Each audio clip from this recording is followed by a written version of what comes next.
Hey, good afternoon, everyone. We just wanted to do one of those quick homestead updates for you. And today we're here in our sweet potato patch.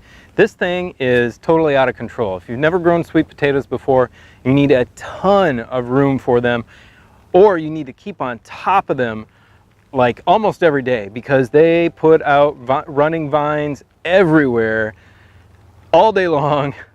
And they get out of control real quick. We had to trim back actually from our peas over here to my right. But we dug up some sweet potatoes today, and I am flabbergasted at some of the sweet potatoes that we've got here. And I'm going to show you some normal sweet potatoes here.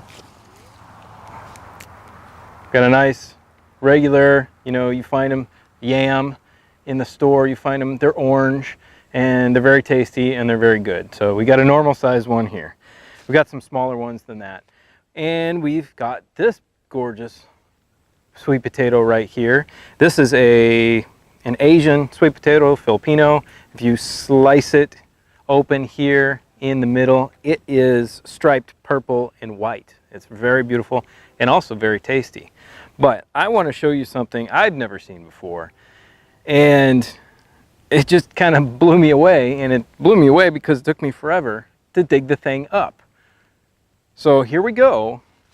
Let's check this out. Have you ever seen a sweet potato that big before? This thing has got to weigh a good 15 pounds at least, and it's probably the size of my 18-month-old's torso. This is unbelievable. Look at the size of this thing.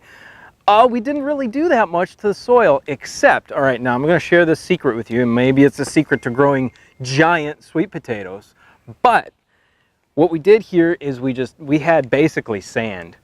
This is what we started with. We tilled in everything, we removed the grass, so on and so forth. This is our tilled area of the garden, not our back to Eden style area of the garden. So we did that, and we added a few yards of compost in this portion of the garden right here. We are probably 30 feet by 10 feet.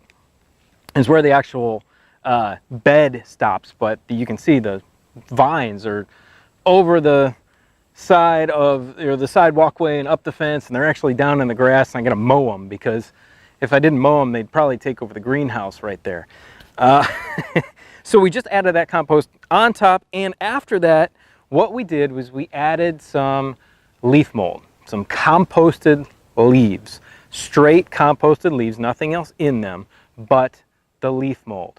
We chopped it up. You can probably see how we did that on one of our other videos, leaf composting video. I'll share it here with you in one of the cards, and you can go check that out.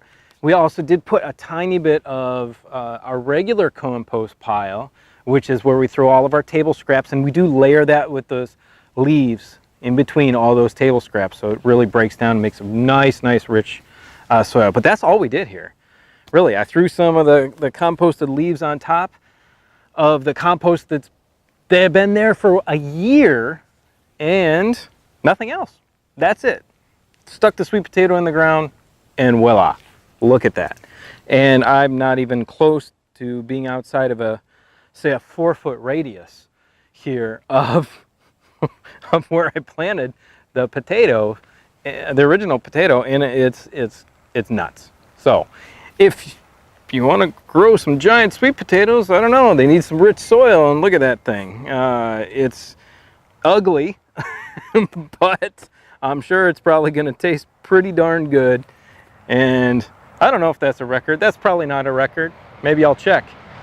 Maybe I'll weigh it, maybe I'll check.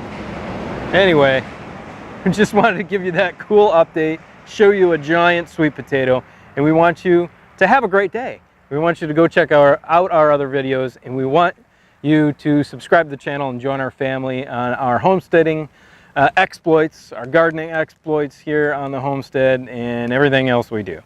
Thanks for being here. Thanks for watching. Have a great day, and we will see you on the next video.